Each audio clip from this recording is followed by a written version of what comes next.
Hey everyone, welcome to the second episode of the Build Room. Last week we spent way too much time making this thing shiny, so in this episode we're going to figure out whether it fires up or flames out.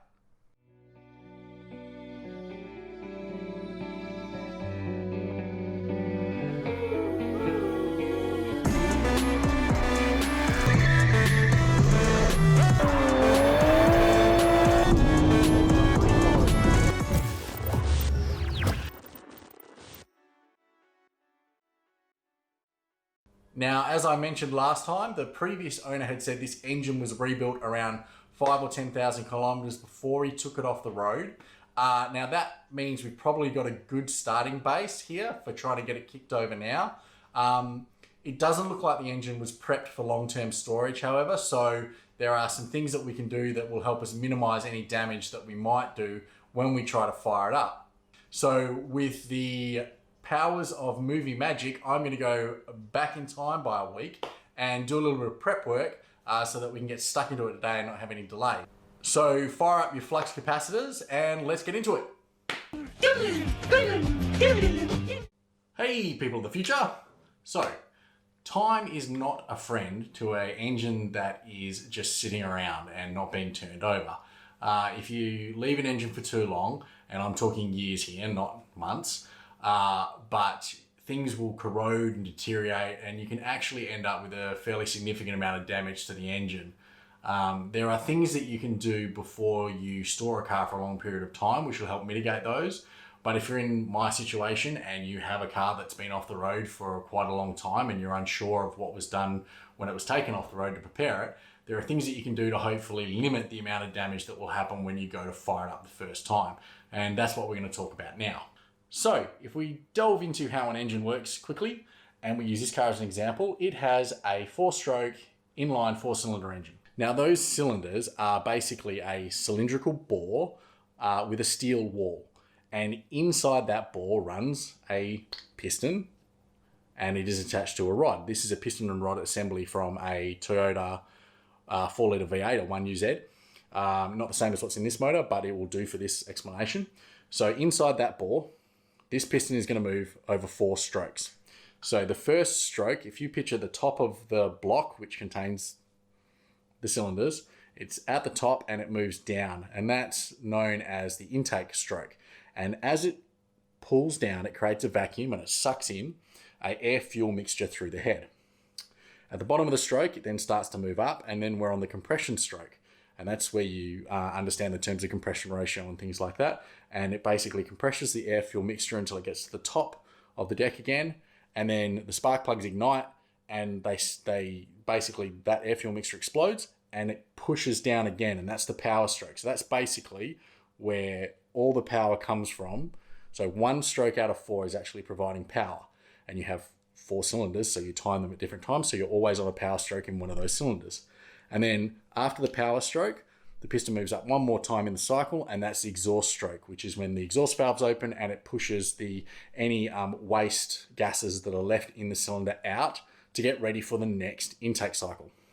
So the problem here around having an engine sit for an extended period of time is that all of the oil and things that normally coat this, and if you're starting your car once a week, once a month, or once a day, whatever, there will always be oil here coating it, or enough for it not to be a problem. But over time, it all leaks away and then you get rust. Now, if you get enough of that rust, that's where you start to have a problem. Firstly, any rust is metal that's coming off the rings or the bores, so you're losing the integrity of both of those pieces, and you're increasing the gap between the rings and the wall.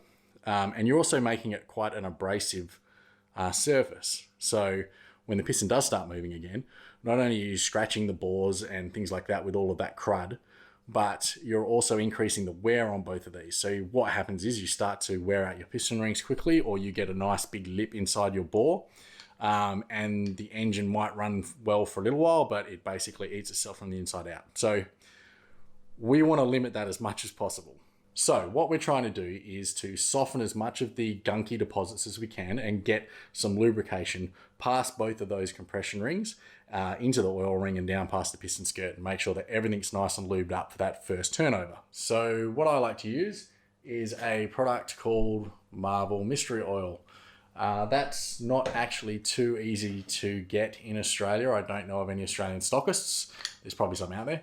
I think I ordered mine from eBay and had it shipped from the US.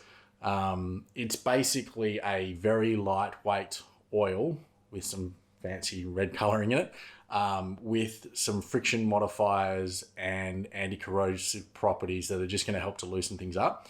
Now, if you can't get hold of this, you can use automatic transmission fluid is another one.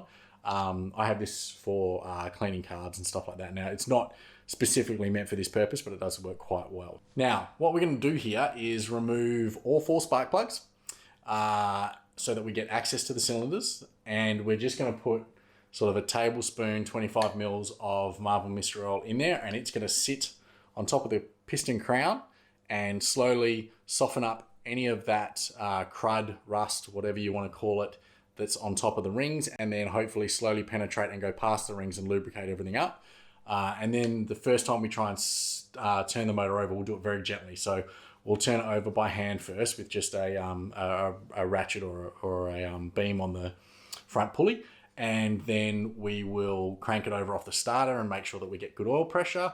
And then we'll try and actually start the motor. In order to do that, I'm going to take the bonnet off first. Basically, it gives me a better viewpoint for you guys to see inside the engine bay and gives me a little bit more access. And how cool are flip forward bonnets? I love this. Fell in love with it the first time I opened the hood when I was buying my first car. It looks cool and has the added advantage of if you are silly enough not to close your bonnet properly and you drive down the highway, it's not going to flip up and smash your windscreen and put a big dent in your roof. It's wins all round.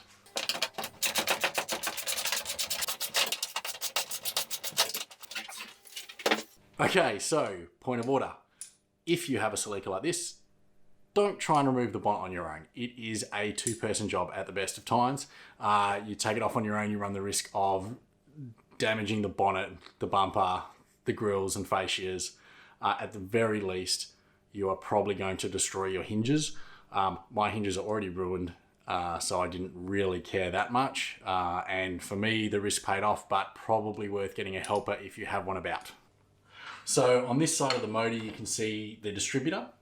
You can see 5 spark plug leads. Now 4 of these go to each of the spark plugs, so 1 for each cylinder, and then the 5th goes to the coil. The coil is what provides spark, which then gets distributed by the distributor cap to one of the 4 spark plug leads, igniting the air fuel mixture in that cylinder.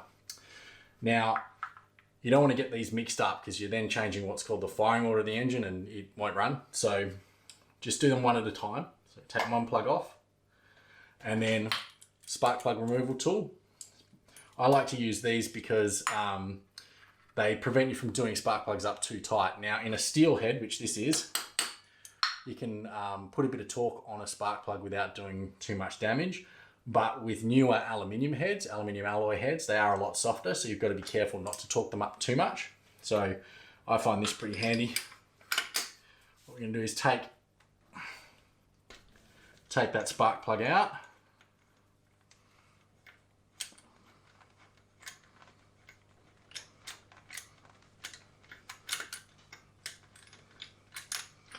Okay, and that's our plug. So look, that's a little sooty. So this, on the spark plug, we have the electrode here, and the spark plug gap is the difference between, or the gap between the spark plug electrode and that arm.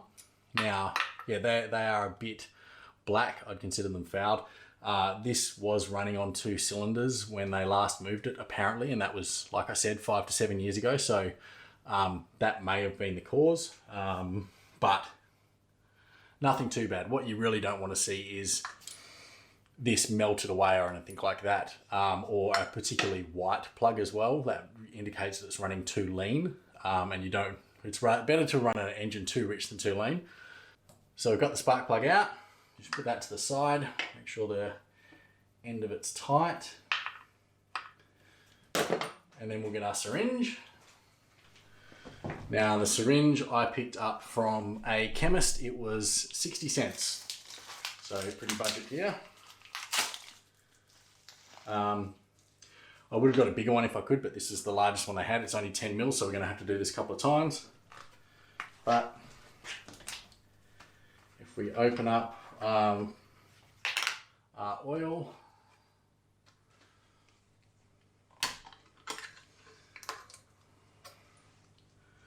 and then we just pull,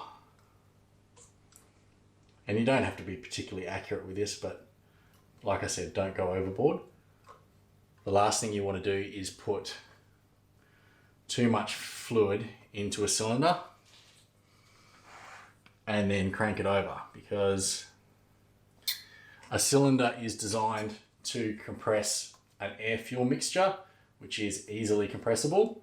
What it's not designed to do is to compress a fluid like oil or water.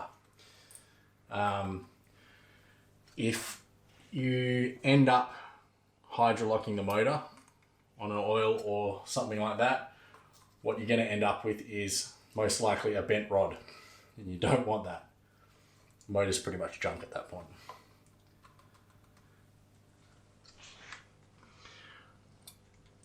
Alright, so that's a tablespoon in that cylinder, and I'm just going to wind the plug back in loosely. These plugs, so because I'm putting a fluid in the cylinder, when I go to crank this over, I'll do it with the spark plugs out. And the advantage of that is that if for some reason I have put too much of this in, it's just going to spit out the spark plug hole and it's not going to damage the motor.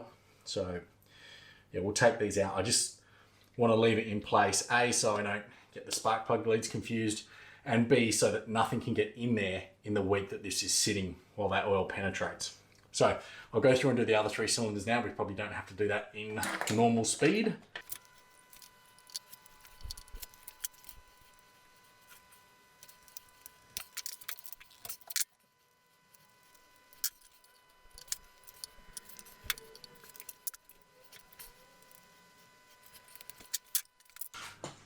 Okay, all done. Now that was actually really easy.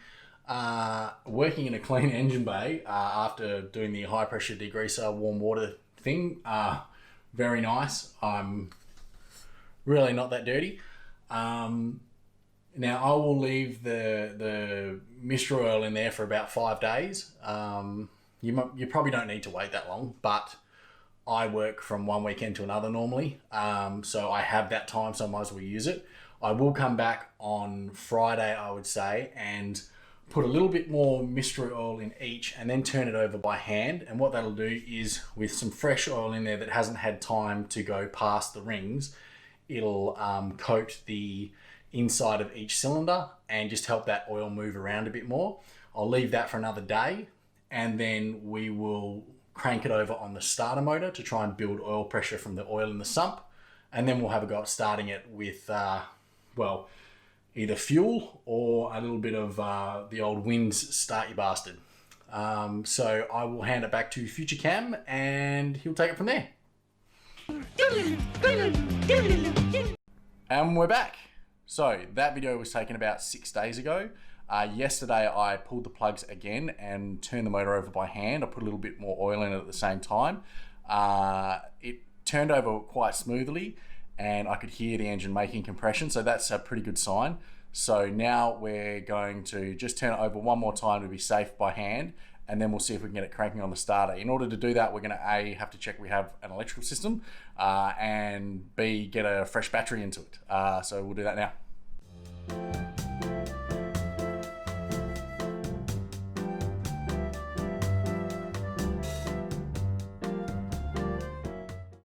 Okay, so you can see we pulled out all of the spark plugs at the moment. They're all free.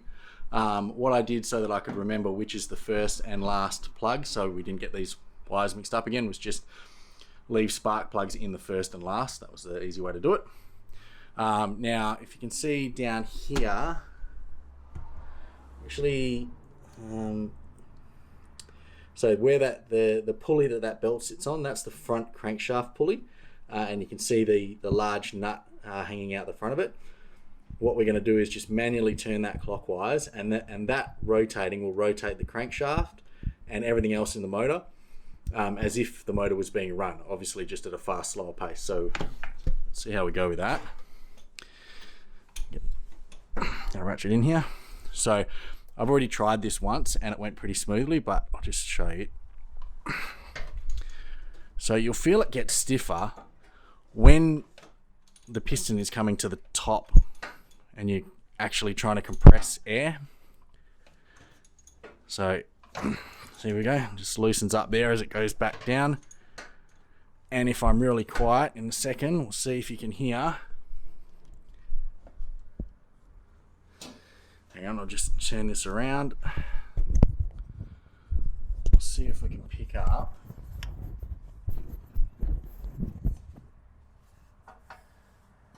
a compression.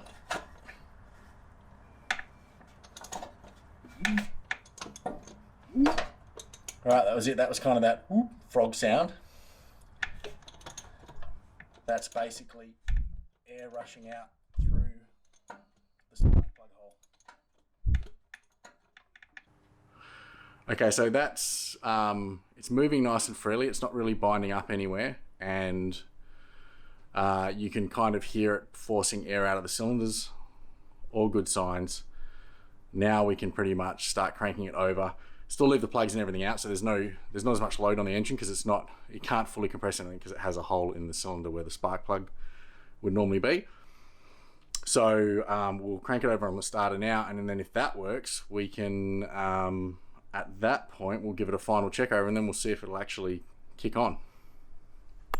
All right, so I thought it might be interesting if we put some clean white towels in there, just to see A, if they end up blowing off, but B, if they do eject a bunch of oil, we should be able to see it. Just that to weigh them down.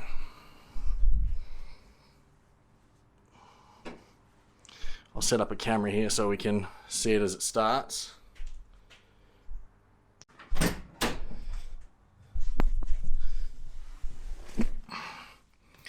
Okay, so ignition on. And we're just going to crank this over and see how we go with it. Oop. Okay, so it's not engaging all the way.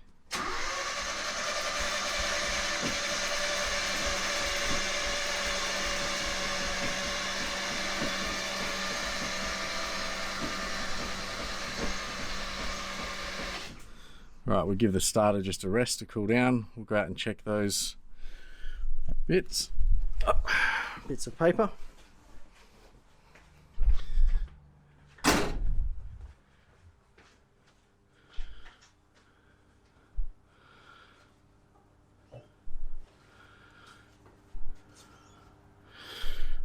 That's pretty clean. Might have too much light on there. You see a few little splatters. This one's probably got a little bit more, but nothing major. Most of it's probably gone past the rings by now, it's such thin oil. But better to be safe than sorry. Now we'll just try another turnover. See how we go. See if that oil pressure comes up. Oil pumps can be a problem in these cars, especially when you're racing. They are known to starve the engine, so let's see how this goes.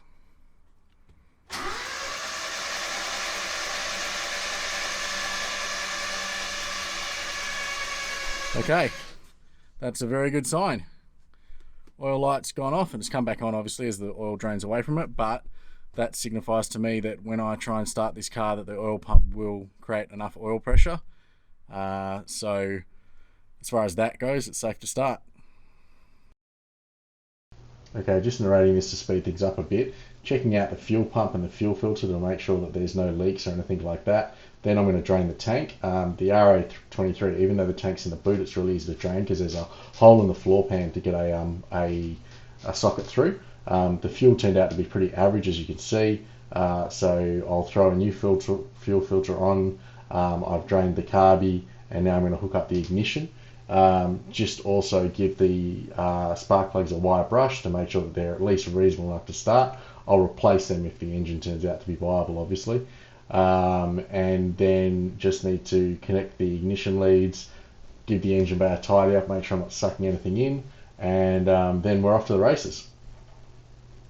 So this is Aero Start. It's basically fuel in a can, for want of a better word. Spray it down the throat, and even if you didn't have fuel running through the system or there was something wrong with your carburetor, provided it's sucking air and it has Aero Start and spark, it'll fire. But what I'll use this as a last resort. I just want to actually see whether it's going to fire up on the fuel system.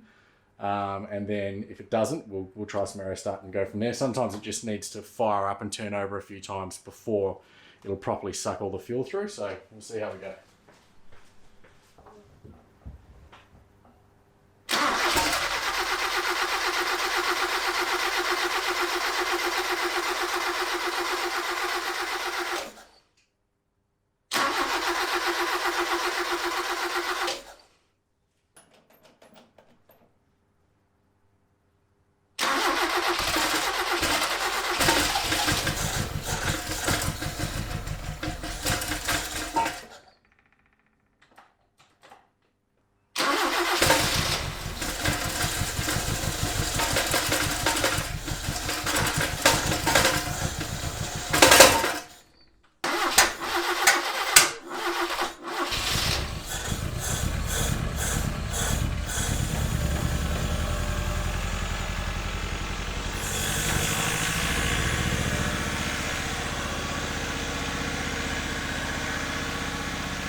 All right, so that ran better that time, to the point where I turned the ignition off. I didn't have to wait for it to stall out. I think it's getting better.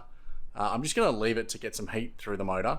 And I'm gonna temperature check the exhaust to see if it's running on 2 or 3. But yeah, this is definitely not running right, but it's promising.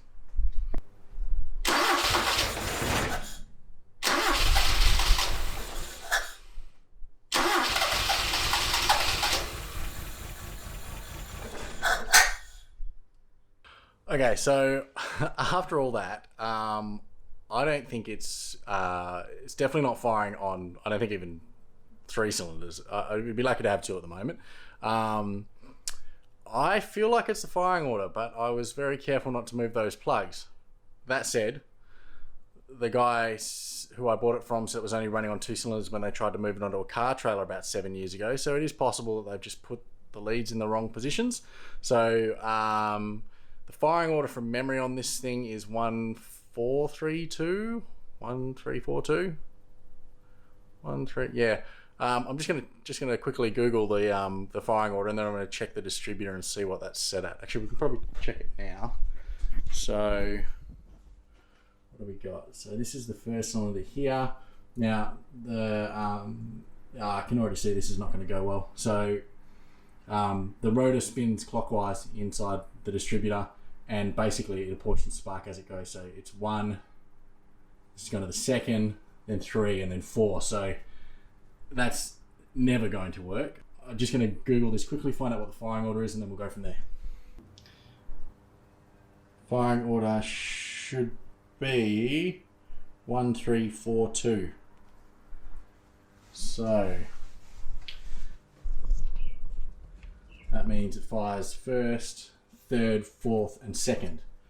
So this should be 1st, 3rd, 4th, and 2nd. Now I've turned the, so we can see at the moment, I've turned the engine to top dead center or close enough to it, just to point out where the first cylinder should be. So it looks like if we go 1, 3, 4, 2, 4 is correct. So we'll start from there, see how we go. This is hard to do one-handed. So it might explain why this car has sat up for as long as it did.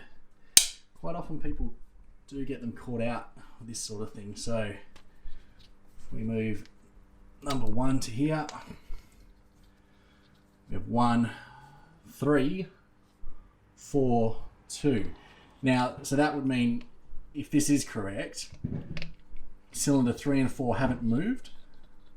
So they would have been firing okay. We would have had 2 cylinders firing and the other 2 would have just been sitting there. So let's try and fire it up now and see how we go.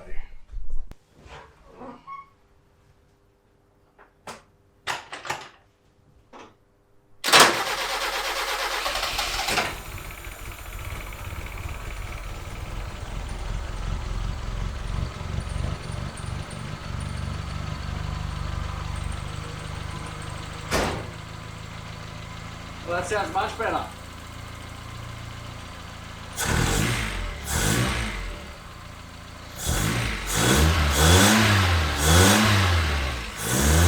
Yes!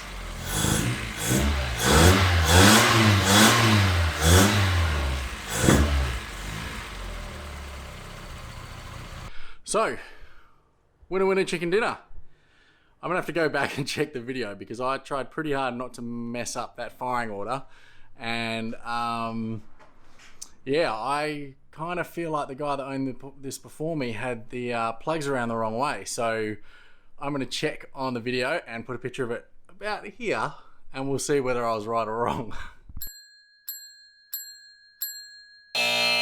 Okay, so we have our answer, and that might explain why this car sat for 7 years and why I managed to pick it up relatively cheap. So now that we know that it runs on all 4 cylinders and it doesn't seem to be making any catastrophically bad noises, now I'm going to be willing to spend some money. So I've made a list. So if you're just tuning your car up, you probably don't need that whole list. Look, the car's been sitting for a very long time, so changing things like fuel hoses and heater hoses and things like that, you know, over time things get dry and brittle and they just are prone to failure under pressure. So the car runs fine, you take it out for a drive and you blow a heater hose and then you're in a world of trouble. And I just want this to be a reliable car. The parts on that board are probably only going to cost around sort of the $600 mark, and I know that's a lot for a tune-up, but we're doing more of an overhaul than a tune-up here. So yeah, I just want to replace it for peace of mind and move on, because the bodywork and the interior are going to take a lot of work here. So the last thing I want to do is keep having to tinker with the engine. So I'm going to take a trip to the shops and pick up those parts. Eventually. Okay, so we've just got back from the auto parts store. Let's have a look at what we picked up. Okay, so we got some diff fluid, coolant, we've got a fuel system cleaner, some engine flush, some carby cleaner, we have a new coil, and then we have all the ignition parts here. So this is the contact set, the points, we have a condenser, this is the rotor button, some new plugs, coil, ballast resistor, distributor cap, and then we have a new air filter, a new oil filter, some oil, and then we got a whole bunch of fuses and globes.